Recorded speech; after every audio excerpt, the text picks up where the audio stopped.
So Shaykh, tonight inshallah we're going to start with point number 37.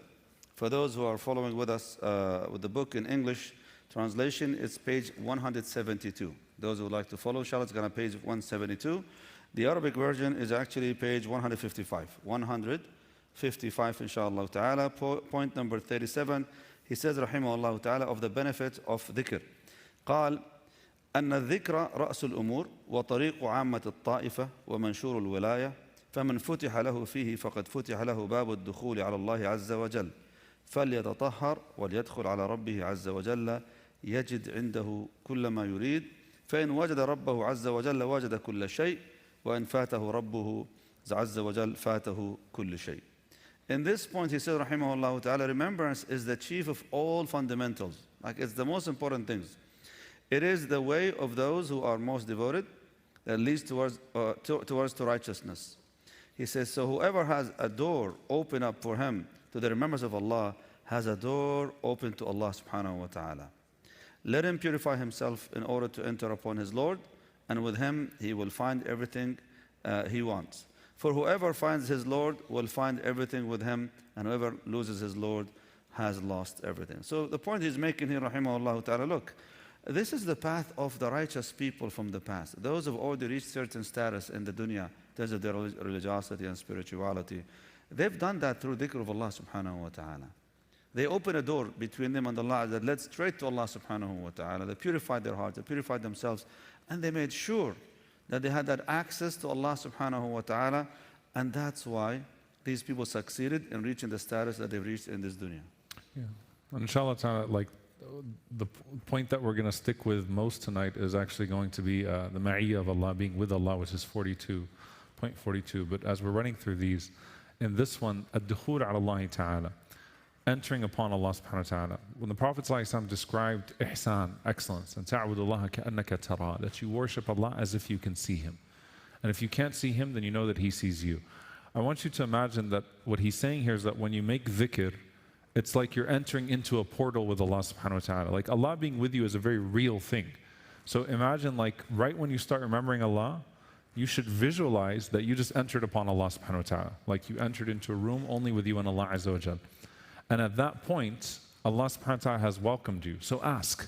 It's also like what the ulama mentioned of the benefit here, that dhikr is not some like side practice. Dhikr is the key door to Allah subhanahu wa ta'ala. If Allah allowed you to remember Him, that is His opening the door to you to welcome you to ask Him, whatever you want to ask Him.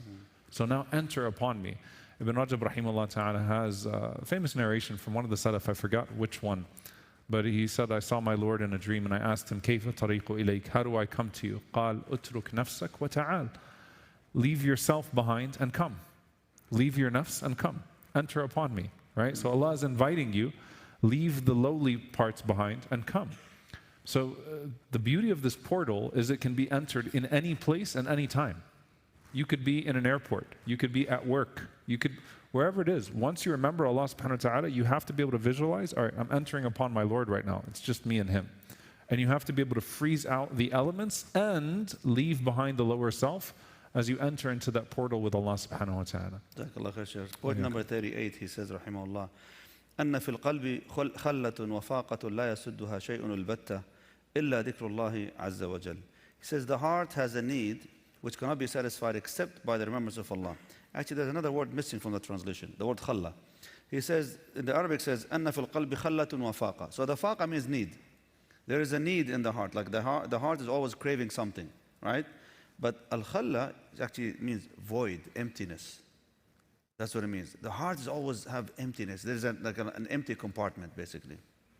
That empty compartment is always empty, and nothing can fill that, or nothing can close that, basically that emptiness and cover that emptiness except the remembrance of Allah subhanahu wa ta'ala. فإذا صار الذكر شعار القلب بحيث يكون هو الذاكر بطريق الأصالة واللسان تبع له فهذا هو الذكر الذي يسد الخلة. He said the heart has that emptiness, and he says it becomes a lonely, without dhikr Allah subhanahu wa ta'ala, without the remembrance of Allah, it becomes lonely and empty. So when the heart is absorbed by the remembrance of Allah subhanahu wa ta'ala, so too does the tongue stay moist with the remembrance of Allah azza wa jal. However, he says, look, if the remembrance of Allah fills the heart, so the remembrance of Allah originates from the heart and the tongue only follows, not the other way around.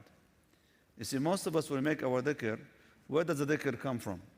From the tongue, unfortunately. Just subhanallah, alhamdulillah, alhamdulillah. You keep counting them and making that dhikr, the physical dhikr, but it doesn't even connect. It's not tethered to the heart at all. You just mention lip service, yani. He says, no, no, no. When the dhikr enters the heart, so your heart is the one who's making dhikr, and you find the tongue only just follows the command of the heart.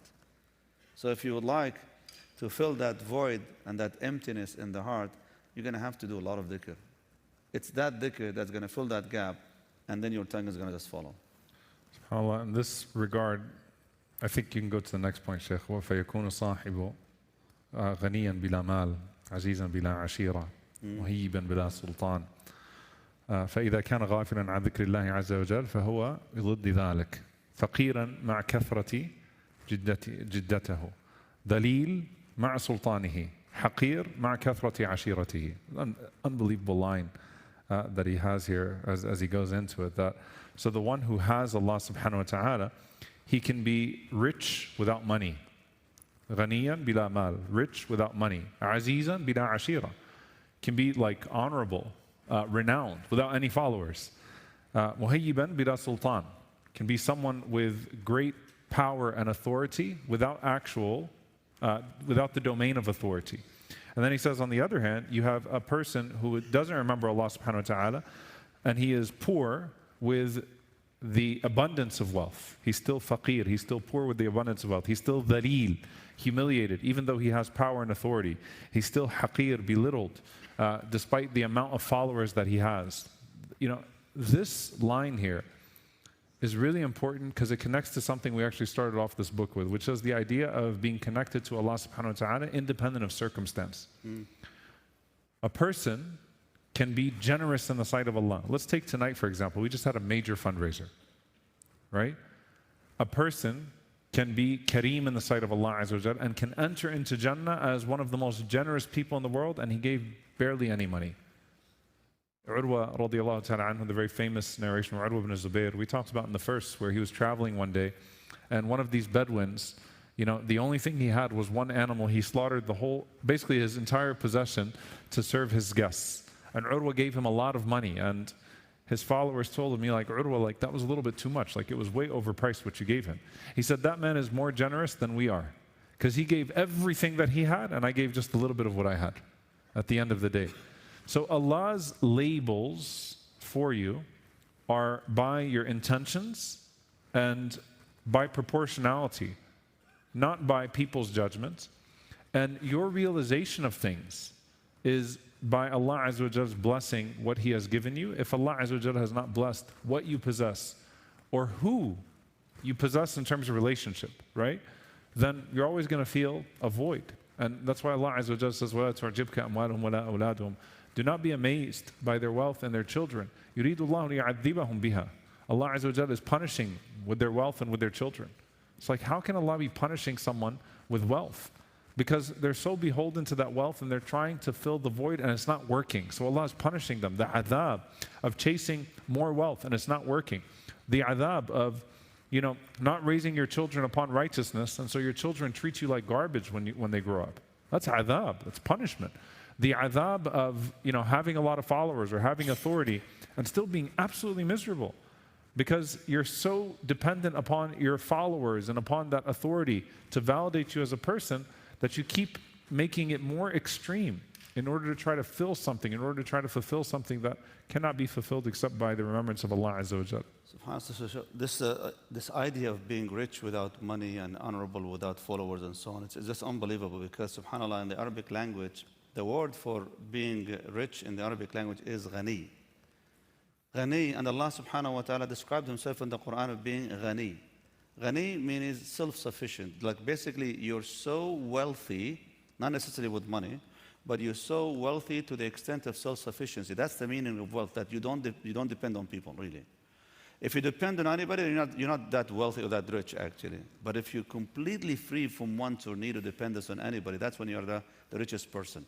That's why there's a difference between being ghani and thari in the Arabic language. A thari, the word thari in the Arabic language means wealthy. That wealth is measured by the amount of possession you have in your hand. Not everybody who has wealth is actually ghani. Not everybody who has wealth is self-sufficient, because some people who have so much wealth, but they always afraid of losing it. They're always afraid of being manipulated or taken advantage of, or this or that, and so on.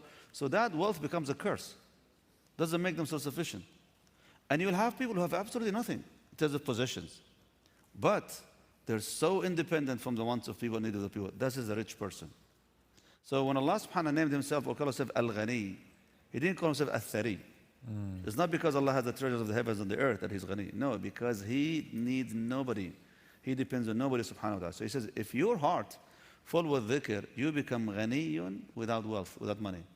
You become self-independent and self-sufficient, and you don't need to depend on anybody for validation, for approval. You're sufficient. You're self-sufficient from the need to the people. That's why Ghani and Hamid come together. Ghani and Hamid. Allah doesn't need your property and He doesn't need your praise. And subhanAllah, even when you say also Azizum, without followers, being honorable and honored without followers, because usually Al-Aziz, you are Aziz in relation to the people. Like among the people, you're honorable, right? Because in comparison to the other, of course, class of people. But how can you be honorable without having people to validate that for you, to be that noble person? Like nowadays, subhanAllah, you have people who are like called influencers online, obviously. They are so much dependent on following that they enslave themselves. They enslave themselves to the service of these followers in order to keep taking their approval so they can keep, of course, the cash flow coming in. Is that honorable? Is that someone who is aziz? And that's why when these people, they close their account, what happens to them? They lose it. What kind of izzah is that? What kind of honor is that you just lose it right away? So if your heart is not attached to the followers, is not attached to the wealth itself, to the possession itself, then you are rich, you're honorable. Otherwise, no matter how much you think of yourself, you're poor. You might have billions of dollars in your pocket, but you are still poor because you're in poverty, you're in need of people approval, of people satisfaction with you, and all these kind of things, subhanAllah. So that's a very important thing, and the only way you can become that ghani and that honorable if you fill that void in the heart with the remembrance of Allah subhanahu wa ta'ala. Absolutely.